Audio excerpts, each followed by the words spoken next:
রাজধানী সহ দেশজুড়ে গণমিছিলে ইসলামী ছাত্র শিবির দাবি পতিত স্বৈরাচার সরকারের গুম, খুন, জুলাই গণহত্যা ও দুর্নীতির বিচার।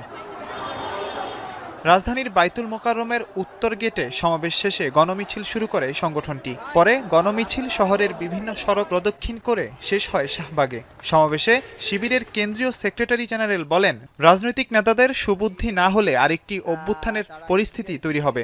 আওয়ামী লীগের বিচারের দাবিতে সরব না হয়ে জাতীয় ঐক্যে ফাটল ধরানোর অপচেষ্টা চলছে বলেও অভিযোগ কেন্দ্রীয় নেতাদের।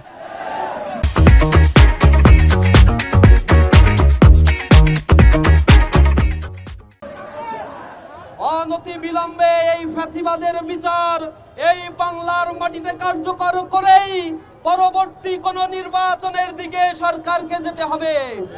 বিগত 6 মাস দেখতে পাচ্ছি কিছু রাজনৈতিক দল তারা ফ্যাসিবাদের বিচারের দাবিতে সরব না থেকে আন্তঃকন্দলের মতো কার্যক্রমের মধ্যে জড়িয়ে পড়েছে।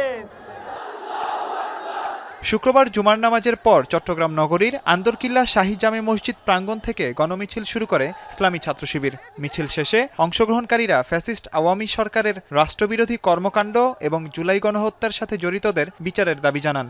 এই সরকারকে বলতে চাই, গত 6 মাস যাবৎ ক্ষমতায় বসেছেন, চেয়ারের সাথে বসে যে সাদাস্যদন করছেন, এদেশের জনগণ যে উদ্দেশ্যে বসিয়েছে সেই উদ্দেশ্য কোনো বাস্তবায়ন করতে পারেন নাই। ছাত্র শিবির তাদের রক্ত দিয়ে স্বাধীন করেছে। শহীদ আলিফ রক্ত দিয়ে সংস্কার করেছে।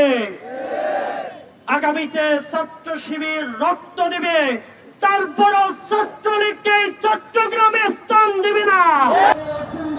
এদিকে সিলেটে গণমিছিল করেছে সিলেট মহানগর ছাত্র শিবির। বেলা 2টায় শুরু হওয়া মিছিলটি সিলেট নগরীর কোর্ট পয়েন্ট থেকে শুরু হয়ে নগরীর গুরুত্বপূর্ণ সড়ক প্রদক্ষিণ করে চৌহাট্টায় এসে শেষ হয়। ইসলামী ছাত্র শিবির ময়মনসিংহ মহানগর শাখাও করেছে গণমিছিল। শহরের প্রধান প্রধান সড়ক প্রদক্ষিণ শেষে গণমিছিলটি রেলওয়ের কৃষ্ণচূড়া চত্বরে গিয়ে শেষ হয়। সারা দেশের মতো বরিশালেও জুলাই গণহত্যার সাথে জড়িতদের বিচারের দাবিতে গণমিছিল অনুষ্ঠিত হয়েছে। মাঝার ইমন, এখন, ঢাকা।